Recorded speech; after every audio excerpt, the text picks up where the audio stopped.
நம்முடைய தேவனாகிய இயேசு கிறிஸ்துவின் இனிய நாமத்தினாலே உங்கள் அனைவரையும் வாழ்த்துகிறேன். இன்று இறந்தவர்கள் பூமியில் வாழும் மக்களை சந்திக்க முடியுமா என்று நாம் தியானிக்கலாம்.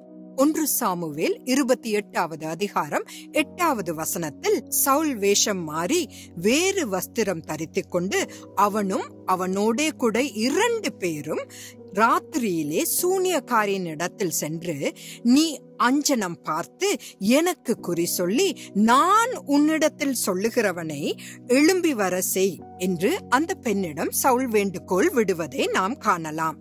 சவுலின் வேண்டுகோளின் பேரில் அந்த பெண் இறந்த சாமுவேல் தீர்க்கதரிசியை அழைத்து வர முயன்றாள். நான் இந்த தியானத்தை எடுப்பதற்கு காரணம், ஒருவன் இறந்த பின் குறி சொல்லும் ஆவியின் மூலம் உயிருள்ளோரின் உலகத்திற்கு திரும்ப முடியாது என்று இளம் தலைமுறையினரை நம்ப வைப்பதற்காகவே. இந்த ஆள் மாறாட்டம் ஒரு தீய ஆவியால் செயல்படுகிறது.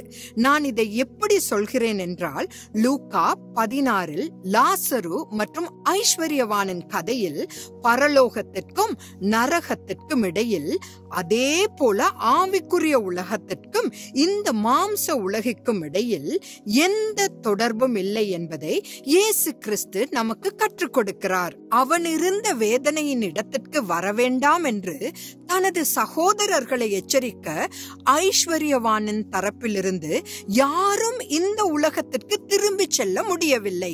ஆகவே ஒருவன் தனது இறந்த தந்தை, தாய், சகோதரி, தாத்தா அல்லது துணைவியாருடன் யாராவது வந்ததாக சொன்னால் அது அவர்கள் அல்ல, அது அவர்களை போல நடிக்கும் ஒரு தீய ஆவிதான். ஒரு ஊழியக்காரியாக நான் இந்த நிலையை பல முறை சமாளிக்க நேரிட்டுள்ளது. பரிசுத்த ஆவியானவர் மற்றும் கர்த்தரின் வார்த்தையின் உதவியால் இந்த உண்மையை நான் இறுதியாக புரிந்து கொள்ள முடிந்தது. இதை பற்றி நாம் சிந்திப்போம்.